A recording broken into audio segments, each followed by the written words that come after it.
아이들이 이렇게 자라면서 그 때가 있는 것 같아요. 그러니까 아이들이 자라면서 이런 말을 쓰는 때가 있습니다. 엄마 아빠 나 사랑해? 나 싫지. 뭐 이런 말. 그죠? 이게 뭐 가볍게 하는 말이든 또 진심으로 하든 이런 말들을 할 때가 있습니다. 이런 말을 하는 이유는 언제일까요? 그러니까 자신이 원하는 대로 해주지 않을 때, 혹은 자기의 마음에 들지 않을 때, 혹은 마음이 정말 상했을 때, 뭐 이와 비슷한 경우일 겁니다. 그러다가 나중에 철이 들면 이런 말 하지 않죠. 그리고 부모의 마음이 무엇인지도 알게 됩니다. 그런데 이것은 다만 아이들만의 이야기는 아닌 것 같아요. 우리도 가끔 그러지 않습니까? 하나님 정말 저 사랑하시나요? 뭐 이런 생각, 이런 말 할 때 있지 않습니까? 여러분 언제 이런 말을 하십니까? 어떤 고난이 왔을 때, 실패했을 때, 앞길이 막혔을 때, 일이 잘 풀리지 않아서 답답할 때, 혹은 뭐 병이 찾아왔거나 슬픔에 있을 때 이런 생각과 말을 하게 됩니다. 오늘 본문에 나오는 이스라엘 백성들도 마찬가지였어요. 여러분 2절에 보면 하나님께서 이렇게 말씀하십니다. 내가 너희를 사랑하였노라. 하나님께서 말씀하세요. 내가 너희를 사랑하였노라. 이에 대해서 이스라엘 백성들은 뭐라고 항의를 합니까? 주께서 어떻게 우리를 사랑하셨나이까? 이것의 뜻을 살려서 번역을 하면 이렇습니다. 내가 너희를 사랑했고 여전히 너희를 사랑하고 있다. 그러자 이스라엘은 뭐라고 얘기합니까? 주께서 우리를 사랑하신다는 증거가 어디 있습니까? 라는 이 질문입니다. 여러분 왜 이런 말을 하는 걸까요? 그것은 이 시대의 상황을 보면 알 수가 있습니다. 여러분 이 말라기가 기록된 때는 주전 460년 경입니다.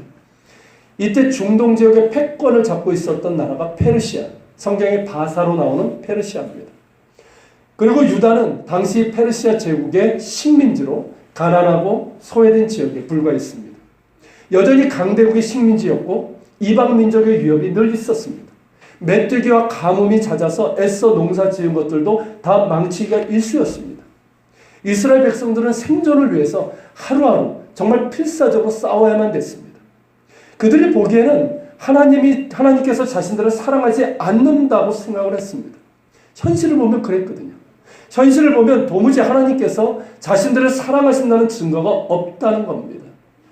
그러한 상황에서 그들은 주께서 정말 우리를 사랑하십니까? 그렇다면 그 증거가 어디 있습니까? 라고 항변을 하고 있는 겁니다. 어떻습니까? 혹시 여러분들도 이런 생각이나 말을 한 적은 없습니까? 현실이 너무 고되고 힘들어서 하나님 저를 사랑하시는 게 맞나요? 그런 생각을 해본 적은 없습니까? 상황이 너무 답답하고 낙심되어서 하나님 정말 저를 사랑하시나요? 그렇다면 그 증거가 뭡니까? 하면서 하소연해본 적은 없습니까? 현실이 너무 힘들고 어려울 때, 고통스러울 때, 앞길이 풀리지 않고 막힐 때, 연속되는 실패를 경험할 때, 상황이 숨막힐 정도로 답답할 때 이런 생각이 들 수가 있습니다. 혹은 나름대로 열심히 살았습니다. 기도도 열심히 했고 하나님을 믿는다고 생각을 했는데 전혀 다른 결과가 주어지게 될 때 이런 생각을 할 수 있습니다. 어떻습니까? 또 다른 경우도 있을 수 있어요. 이런 생각이나 이런 말을 한 적은 없습니까? 그렇다면 여러분 이런 생각, 이런 말이 맞는 걸까요? 나의 고통스럽고 답답스러운 현실이 하나님이 나를 사랑하지 않는다는 증거일까요? 하나님이 나를 사랑하신다면 왜 나에게 이런 일이 생기고 하나님은 나의 고통에 대해서 왜 침묵하시고 내가 그토록 원하는데도 왜 도와주지 않으시는 걸까요? 이것은 하나님이 나를 사랑하지 않는다는 증거 아닐까요? 어떻게 생각하십니까? 맞는 걸까요? 정말 우리의 생각이 맞고 이스라엘 백성의 말이 맞다면 우리가 실패를 겪고 고난을 당하고 아픔과 슬픔을 당한다면 그것은 하나님이 나를 사랑하시지 않는다는 말이 됩니다.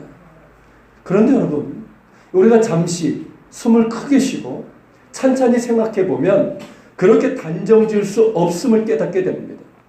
그런 등식으로 본다면 자 예수 믿다가 실패하고 예수 믿다가 불의의 사고를 당하고 불치병에 걸려 투병하다가 세상을 떠나고 고난을 당하는 사람들은 모두 다 하나님께서 사랑하지 않는 사람이 되고 맙니다. 여러분 그렇게 보면 그런 식으로 보면 사도 바울은 정말 하나님의 사랑을 받지 못한 사람이 되고 맙니다. 우리의 생각과 이스라엘 백성들의 말이 맞다면 사도 바울은 하나님께 사랑을 받지 못했을 뿐만 아니라 아예 하나님께 버림받은 사람에 가깝습니다. 여러분, 사도 바울은 그가 가진 것을 다 버렸습니다. 그는 엄청나게 많은 것을 가졌던 사람이에요. 그런데 하나님께서 그의 모든 것을 버리게 하셨어요. 포기하게 하셨습니다. 그리고 감옥에 갇히고 매를 맞고 온갖 고생을 다 했어요. 게다가 몸에 질병까지 있었습니다. 고린도후서 12장 7절에 보면 사도 바울은 내 육체에 가시가 있다라고 얘기합니다. 여러분, 육체의 가시가 뭡니까? 그가 가지고 있는 질병을 얘기하는 거예요. 전에 내려오는 초대교회 전승과 그리고 학자들의 연구에 의하면 사도 바울은 여러 가지 육체의 병을 가지고 있었다고 합니다. 안질이 있었어요. 그래서 시력이 좋지 않았습니다. 그래서 뭘 보려면 항상 이렇게 찌푸리고 이렇게 봐야 되는 거예요. 그러니까 어떻습니까? 웃는 인상이 아니란 뜻이에요. 이게 여러분 사실은 마이너스입니다. 그리고 간질병을 가지고 있었다고 해요. 여러분, 다른 병은 그렇다 치고 여러분 간질병에 대해서 한번 생각해 보십시오. 간질병이 뭔지 아시지 않습니까? 자, 이 대사도가 하나님의 말씀을 증거하다가 복음을 전하다가 간질이 발작을 합니다. 자, 거품을 물고 쓰러졌다고 생각해 보세요. 자, 사람들이 어떤 반응을 보일까요? 수근거리겠죠. 그러면서 아마 손가락질 했을 겁니다. 여러분, 그러면 사도 바울은 그 마음이 얼마나 괴로웠을까요? 아마 오늘날 한국 교회에 이런 목사님이 있었다면, 설교를 하다가 간질이 이제 발작을 했다거나 그렇다면 아마 그 교회에 오래 있지 못할 겁니다. 여러분, 게다가 바울은 나중에 로마에 끌려가서 순교를 당하고 맙니다. 말이 순교지 처참하고 고통스럽게 죽임을 당했습니다. 보십시오. 우리의 생각과 이스라엘 백성들의 말대로만 평가한다면 사도 바울은 정말 하나님께 사랑을 받지 못한 사람이고 아예 버림받은 사람이라고 해도 맞는 말입니다. 틀린 말이 아니에요. 다윗도 마찬가지예요. 여러분, 이스라엘 왕위에 오를 것이라는 약속을 받았지만 왕위에 오르기는커녕 여러분 굉장히 오랜 기간 동안 고통을 당했습니다. 적에게 쫓겨다니고 유대 광야를 돌아다니고 거처도 없이 동굴에서 잠을 자고 사람들에게 존경을 받기는커녕 조롱당하고 웃음거리가 되고 말았습니다. 나중에 왕이 되긴 했지만 이 당시의 상황만 보면 하나님은 다윗을 사랑하지 않는 것이 되고 맙니다. 그런데 정말 하나님께서 다윗을 사랑하지 않으셨을까요? 여러분, 사도 바울을 사랑하지 않으셨습니까? 이들은 정말 하나님께 사랑받지 못하고 버림받았습니까? 아닙니다. 결코 아닙니다. 다윗이나 사도 바울만큼 하나님의 사랑을 받은 사람도 드뭅니다. 여러분, 무엇을 말합니까? 하나님의 사랑 여부를 나의 상황과 연결시켜서는 안 된다는 거예요. 여러분, 우리는 자꾸만 하나님의 사랑 여부를 나의 상황, 나의 어떤 환경과 연관을 시킵니다. 여러분, 이런 사고에 우리가 익숙한데 이거는 이분법적인 사고이고 불교적인 인과응보적인 사고입니다. 우리는 자꾸만 이런 사고로 이렇게 생각하는, 판단하는 경향이 있습니다. 그래서 나의 상황이 잘 되고 평탄하고 풍요롭고 잘 풀리면 축복이에요. 반대로 나의 상황이 고통스럽고 힘들고 답답하면 하나님 정말 나를 사랑하시나 하면서 신앙적인 회의를 갖습니다. 시험에 들기도 합니다. 이런 이분법적인 사고, 불교적인 인과응보적인 사고를 가지고 있고 이런 사고에 의해서 판단하는데 우리는 너무 익숙합니다. 그러나 이러한 이분법적인 사고는 틀린 데가 많습니다. 그리고 위험한 요소가 너무 많아요. 만약에 여러분 예를 들면 제가 만약 지금 제 나이에 병에 들려 죽거나 제가 사고로 죽는다면 여러분들은 어떻게 생각하실 것 같습니까? 여러분들을 예를 들려다가 여러분들이 별로 마음에 들지 않을 것 같아서 저를 예로 드는 거예요. 누구도 예외가 없어요. 제가 만약에 그렇게 죽는다면 어떤 말들이 들려올까요? 우리 교회에서는 안 들릴 거예요. 밖에서 어떤 얘기가 들릴까요? 아마도 많은 분들이 이런 말을 할 겁니다. 유 목사님 죄가 많은가 봐. 하나님이 사랑하지 않나 봐. 하나님이 쓰시지 않는 종인가 봐. 하나님이 사랑하신다면 어떻게 저렇게 될 수 있겠어? 덕이 안 돼. 여러분, 실제로 이런 경우가 많습니다.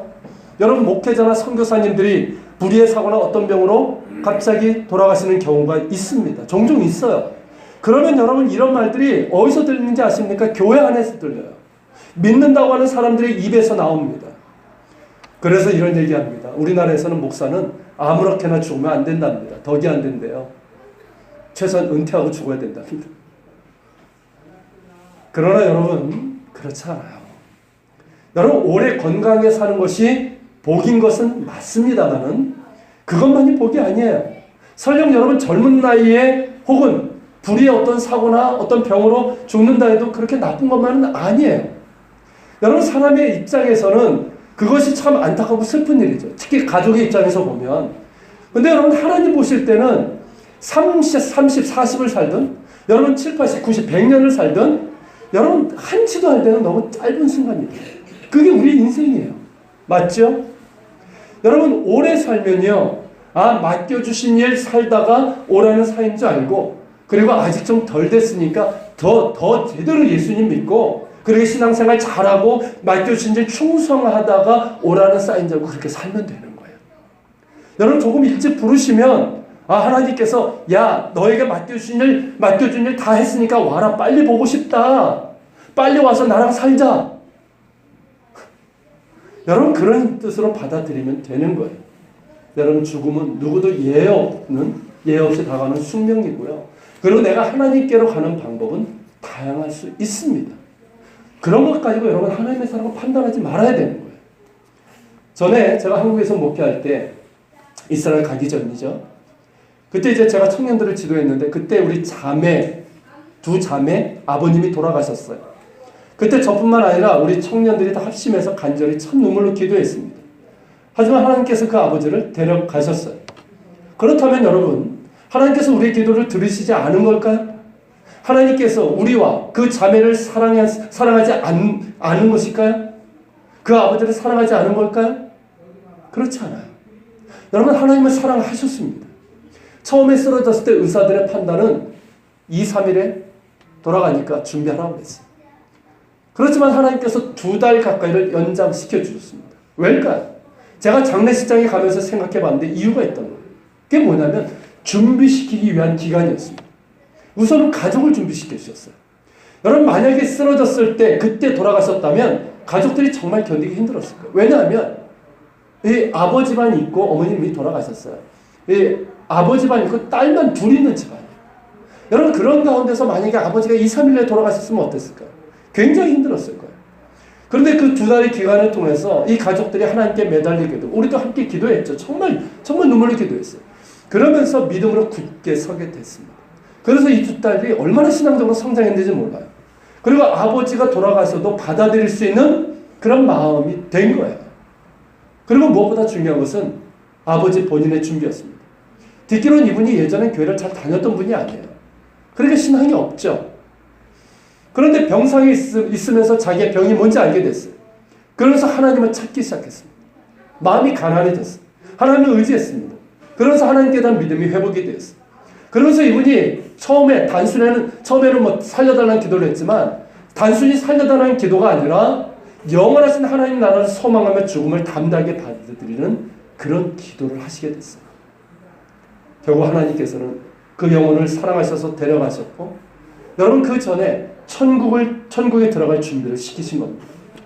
그래서 저는 그 장례 현장에서 하나님의 사랑과 은혜를 확인하고 돌아왔습니다.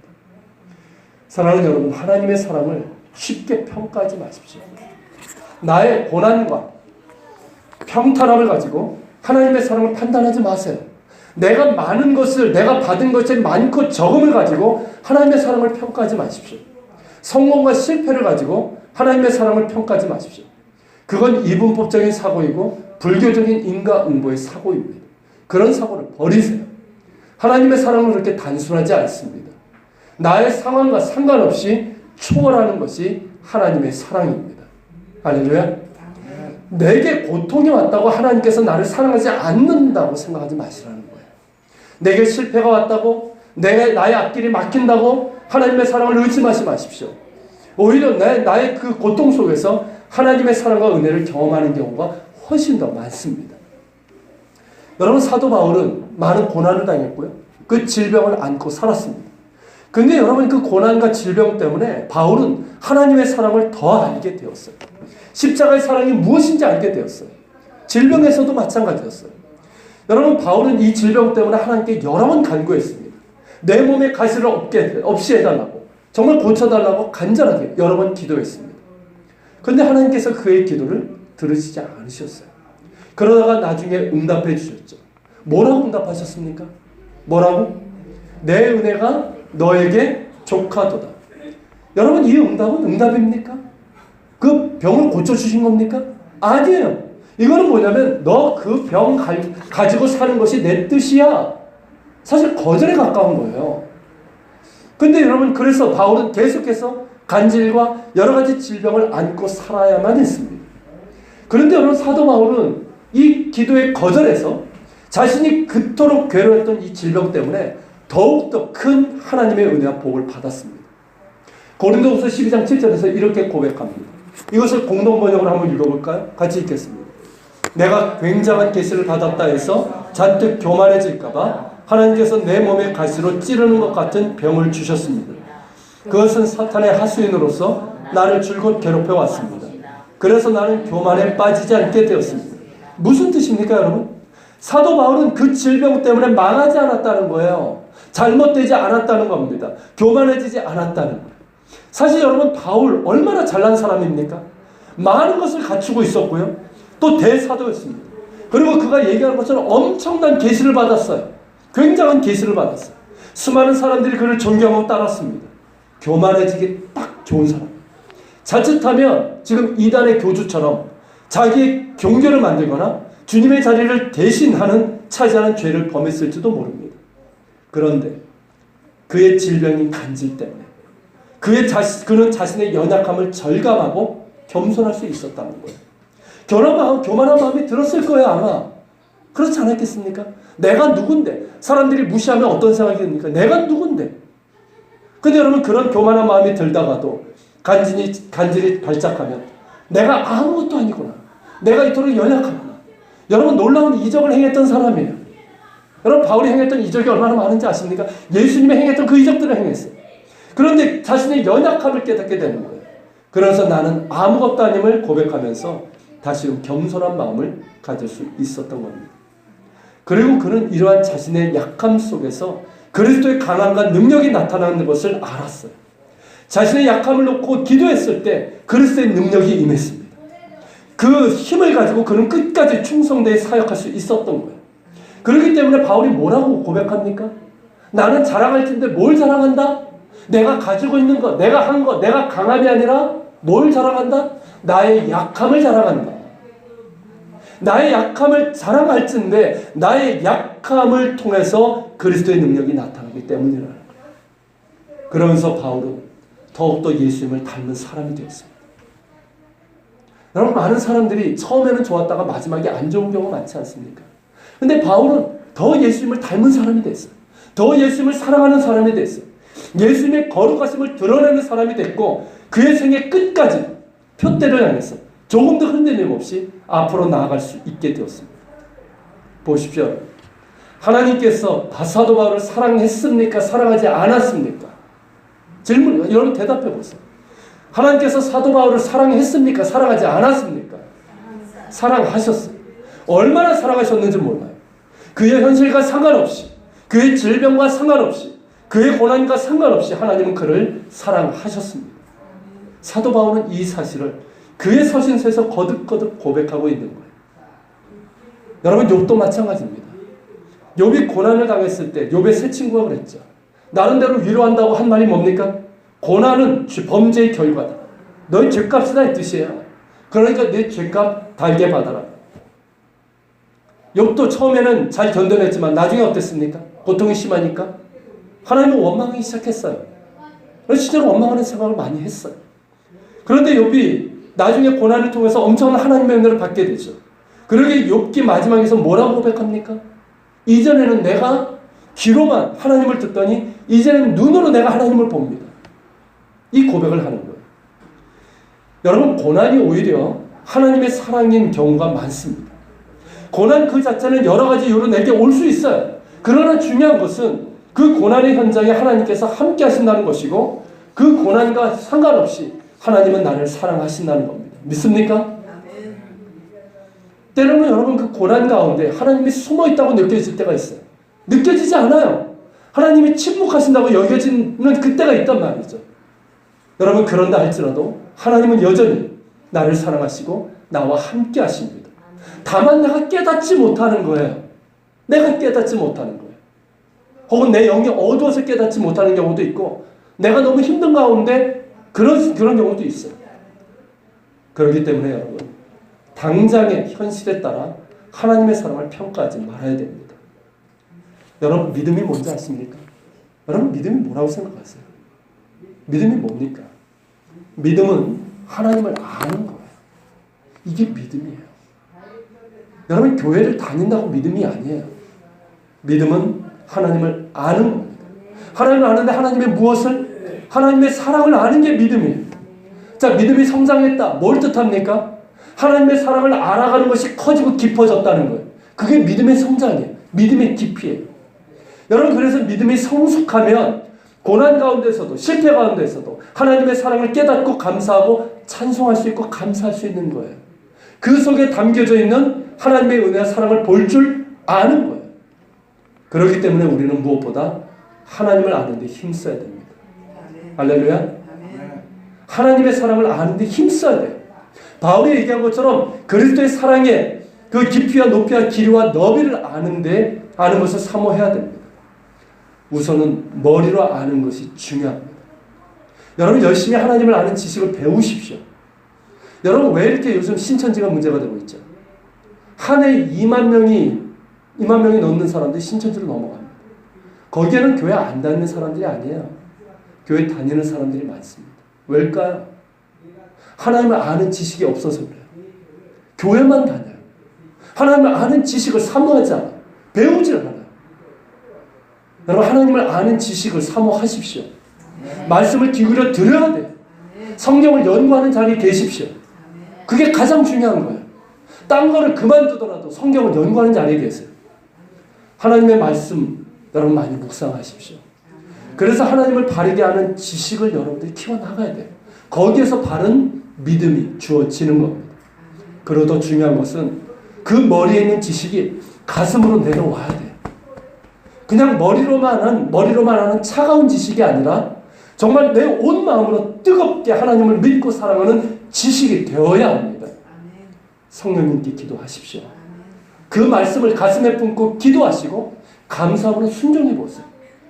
그래서 여러분 머리로도 하나님을 알고 가슴으로도 뜨겁게 하나님을 믿고 삶 가운데서도 체험적으로 하나님을 아는 믿음의 사람들이 될 수 있기를 축원합니다. 그렇게 되면 여러분 하나님을 아는 이 믿음이 이 지식이 있으면 여러분 현실과 상관없이 하나님의 사랑을 믿을 수 있어요. 여러분 감사할 수 있어요. 고난 가운데서도 감사로 하나님을 영화롭게 할 수 있습니다. 할렐루야. 그런 여러분 되시길 축복합니다. 또한 여러분 믿음은 뭐냐면 믿음은 하나님께 맡기는 거예요. 전적으로 의탁하는 거예요. 여러분 전적 의탁이 뭔지 아십니까? 지금은 아니지만 우리 집 아이들이 어렸을 때 얘기해요. 어렸을 때 자주 하던 것 중에 뭔지 아십니까? 제가 그렇게 하고 애들하고 놀았어요. 이게 좀 높은 데다가 이렇게 화장대나 책상에다 이렇게 올려놓고 좀 떨어진 다음에 아파트에 뛰어! 뭐 그런 거 안 해보셨나요? 남자분들? 저는 이제 이걸 많이 했어요. 그래서 제가 좀 어깨가 좀 안 좋은 것 같기도 한데, 이렇게 놀다 보니까 애들이 재밌는지 나중에는 스스로 막 뛰어내려요. 저보고 아빠 하면서. 근데 제가 이스라엘 가기 전에 한국에 있을 때였는데, 우리 집 큰애가 한 6살쯤 되었던 것 같아요. 하루는 제가 이제 침대에서 이렇게 신문을 이렇게 보고 있었는데, 바로 앞에 화장대가 있었어요. 근데 얘가 그냥 아빠 하면서 뛰어내린 거예요. 저는 이제 신문을 보느라고 걔를 보지 못했어요. 어떻게 됐을까요? 제가 얼굴에 이제 아이의 이마가 부딪히면서 굉장히 아프긴 했지만 제가 걔를 놓치지 않고 딱 받아줬어요. 자, 우리 집 큰애가 이렇게 할 수 있었던 이유는 무엇 때문일까? 얘가 무모했기 때문일까요? 아니에요. 아빠를 믿었기 때문에. 왜냐하면 지금까지 아빠가 한 번도 놓친 일이 없었거든. 그러니까 마음 놓고 뛰어내릴 수 있었던 거예요. 여러분 이런 게 바로 전적인 위탁입니다. 믿기는 믿는데 하나님이 인도해 주실까? 하나님이 도와주실까? 의심한다면 그건 아직 다 맡긴 게 아니에요. 자, 여러분 앞길이 막히고 문제가 잘 풀리지 않을 때 해결되지 않으면 불안하고 답답하고 의심이 드십니까? 그것은 아직 다 맡긴 게 아니에요. 다 맡기면 앞길이 막혀도 일이 잘 풀리지 않아도 평안해집니다.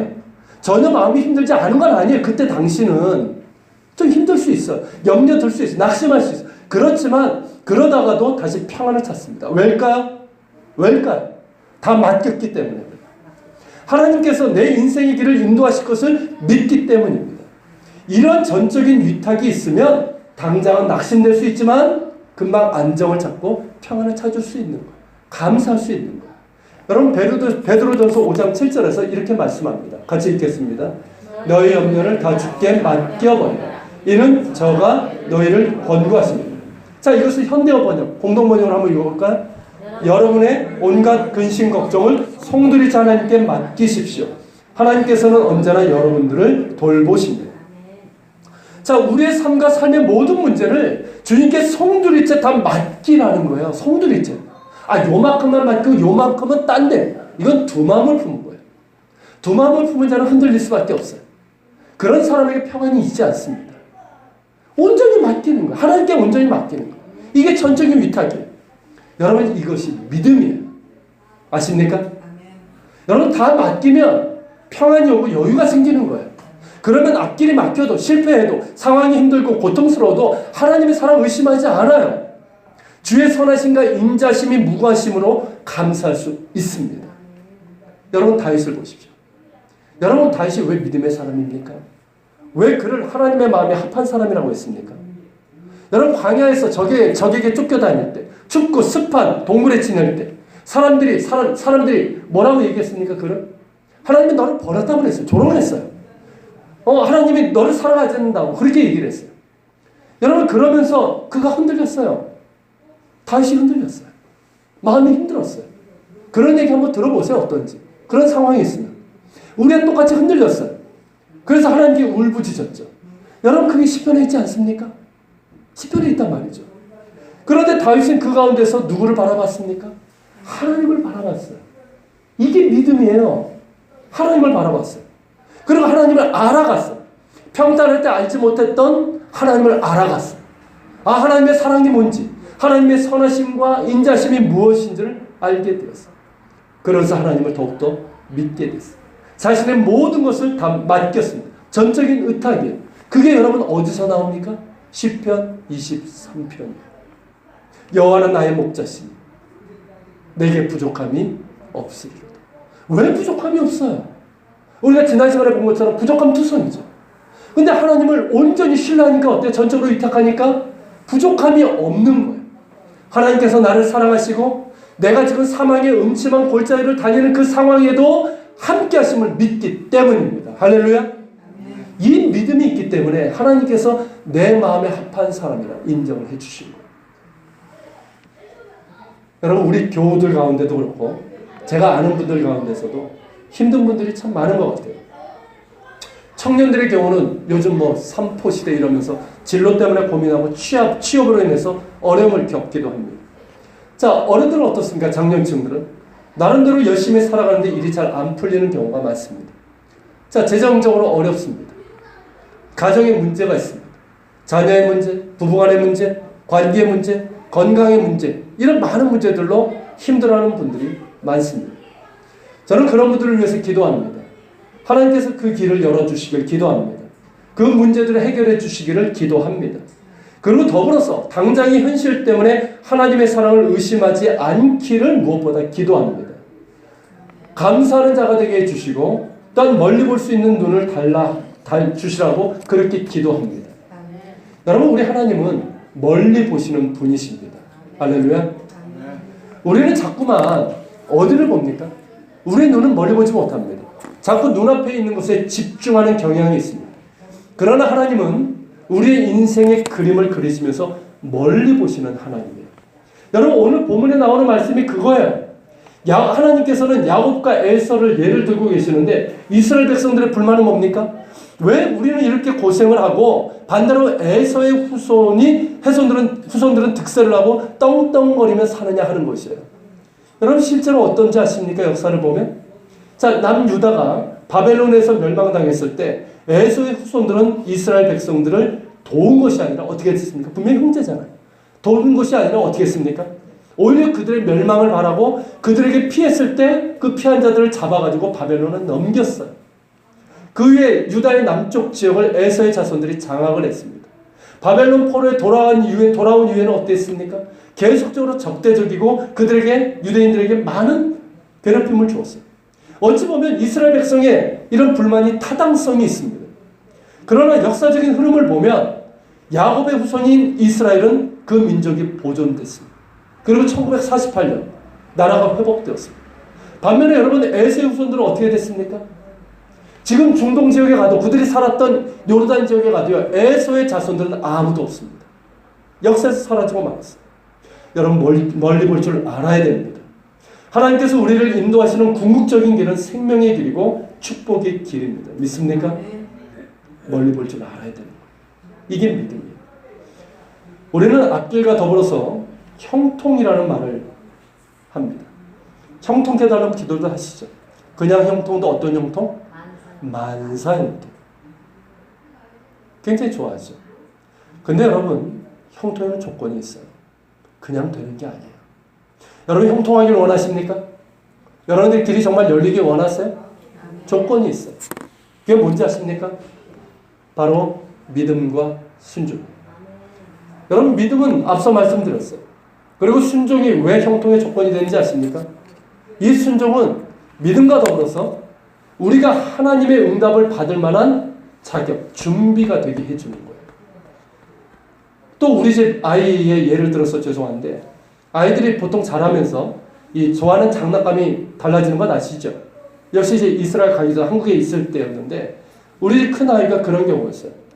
어느 날 갑자기 이제 장난감을 이제 뭐 생일이었나 언제나 이렇게 갔는데 장난감을 사주는데 갑자기 로봇을 사대 조립용. 그 전에 이렇게 뭐 다 돼 있는 걸 사다가 이게 멋있었나 봐요. 그러더니 조립용 그 로봇을 사달라는 거예요. 근데 제가 볼 때는 어떻습니까? 그 나이로 보면 일러요. 그건 조립을 해야 되고 조작이 그 나이의 아이들이 하기에는 어려운 로봇이었어요. 그래서 조금 단순한 걸 사주려니까 얘가 보통 고집을 안 부리는 애예요. 근데 그날따라 고집을 이거 사달라는 거예요. 그래서 어떻게 합니까? 사줬어요. 자, 어떻게 되는지 아십니까? 그 장난감 로봇의 조립을 누가 했을까요? 제가 했어요. 뭐 많은 경우 어렸을 때 그러지 않습니까? 또 아빠들이 그런 거 즐기기도 해요. 자, 제가 했어요. 그리고 며칠 있다 보니까 그 로봇이 어떻게 됐을까요? 다 망가졌어요. 그러니까 어떻게 할지 모르니까 뭐 팔 저기가 있고 다리 저기가 있고 목도 없어요. 막 그렇게 돼 있는 거예요. 여러분 뭘 얘기하는지 아십니까? 받을 만한 자격이 되어야 주시는 거예요. 주고 싶어도 내가 받을 만한 준비가 되어 있지 않으면 주실 수 없는 거예요. 그 자격이 뭔지 아십니까? 그 준비가 뭔지 아십니까? 믿음과 순종이에요. 믿음과 순종이에요. 순종은 우리의 마음을 하나님께 향하도록 만듭니다. 순종을 통해서 우리는 하나님의 뜻을 깨닫게 되는 거예요. 순종을 통해서 하나님을 더욱더 신뢰하게 되는 거예요. 순종을 통해서 우리의 영혼과 삶이 하나님께서 원하시는 수준에 도달하게 됩니다. 그럼 주실 수 있는 거예요. 마음 놓고 주실 수 있는 거예요. 그래서 순종과 믿음이 형통의 조건이 되는 겁니다. 저는 여러분들이 형통하시기를 축복합니다. 그러기 위해서 먼저 순종의 사람, 믿음의 사람이 되십시오. 그리고 여기서 또 꼭 기억해야 될 게 또 하나 있습니다. 그게 뭐냐면 형통의 의미인데요. 여러분 형통은 무조건 잘 되는 게 아닙니다. 우리가 오해하고 있는 것 중에 하나예요. 형통은 뭐냐면 이 앞길이 뻥뻥뻥 뚫리는 걸로 생각합니다. 아니에요. 여러분 성경에서 형통은 뭔지 아십니까? 앞길이 막혔을 때, 사방이 막혔을 때 하나님께서 열어주시는 길이 있는 것, 이게 형통이에요. 아십니까? 자, 앞길도 막히고 뒷길도 막혀요. 다 막혔어. 근데 하나님께서 열어주시는 새로운 길이 있는 거예요. 그게 형통이에요. 자, 아무것도 막힌 게 없어요. 열린 게 없어요. 그런데 하늘을 보니까 하나님께서 어떻게 하셨다? 바라볼 수 있는 창문을 내셨어요. 여러분 이것도 형통이에요. 여러분들이 막혀있는 상황에서 기도할 수 있다, 하나님을 바라볼 수 있다, 이것이 곧 형통인 줄 믿으시길 바랍니다. 할렐루야. 너무 주님을 찾으신 것 같아서. 또한 내 앞길을 막으시는 것도 때때로 형통이 되는 거 아세요? 여러분 때때로 하나님께서 정말 막으실 때가 있어요. 아십니까? 왜 막으실까요? 내가 잘못된 길로 가고 있기 때문에 그래요. 내가 가서는 안 되는 길이에요. 내가 그 길로 가고 있어. 그럴 때 하나님께서 막아주셔야 되는 거예요. 이게 형통이에요. 믿으십니까? 이걸 깨닫는 게 믿음이에요. 여러분, 믿음과 순종을 통해서 형통이 무엇인지를 우리가 알게 되는 거예요. 이 형통의 길로 갈 수 있는 여러분 되시길 바랍니다. 자, 오늘 본문 마지막으로 보면서 말씀을 마치려고 합니다. 여러분, 다시금 저쪽 가야지 편한 건데. 자, 우리 질문을 봅시다. 자, 이스라엘 백성들의 항변이 뭐였습니까? 하나님 정말 저를 사랑하시나요? 그렇다면 저를 사랑하시는 증거가 뭡니까? 자, 하나님께서 뭐라고 말씀하십니까? 같이 읽습니다. 그렇다. 나는 너희를 사랑하였고 지금도 여전히 너희를 사랑하고 있으며 영원토록 변함없이 너희를 사랑할 것이다. 할렐루야. 여러분, 눈앞에 현실에 보이는 현실을 보면서 하나님의 사랑을 판단하지 마십시오. 의심하고 낙심하지 마십시오. 하나님은 여전히 나를 사랑하시고 영원히 사랑하십니다. 이 하나님을 온전히 믿고 순종하며 나가는 가운데 여러분, 하나님의 뜻이 여러분 가운데 이루어지는 형통도 이루어지길 주님으로 축복합니다. 같이 기도합시다. 자, 이 시간 기도할 때 하나님의 말씀을 우리가 기억하면서 기도하는 시간을 갖겠습니다. 이 시간 기도합시다. 주님, 상황과 현실로 하나님의 사랑을 판단하는 이런 이분법적인 사고를 버리게 하여 주옵소서. 하나님을 믿게 하소서. 하나님을 알게 하소서. 하나님의 사랑을 아는 지식을 사모하게 하시고 힘쓰게 하소서. 머리로도 알고 가슴으로 알게 하시고 삶 가운데 알게 하소서. 전적인 의탁의 믿음을 주시옵소서. 순종의 삶을 살게 해 주옵소서. 믿음과 순종을 통해서 우리의 마음이 하나님을 향하게 하시고 하나님의 응답을 받을 만한 준비가 되게 하여 주옵소서. 그래서 상황을 뛰어넘는 하나님의 사랑에 합당한 믿음으로 나아가는 자들이 되게 하여 주시옵소서. 우리 같이 기도하며 주님 앞에 나갑시다. 같이 기도합시다.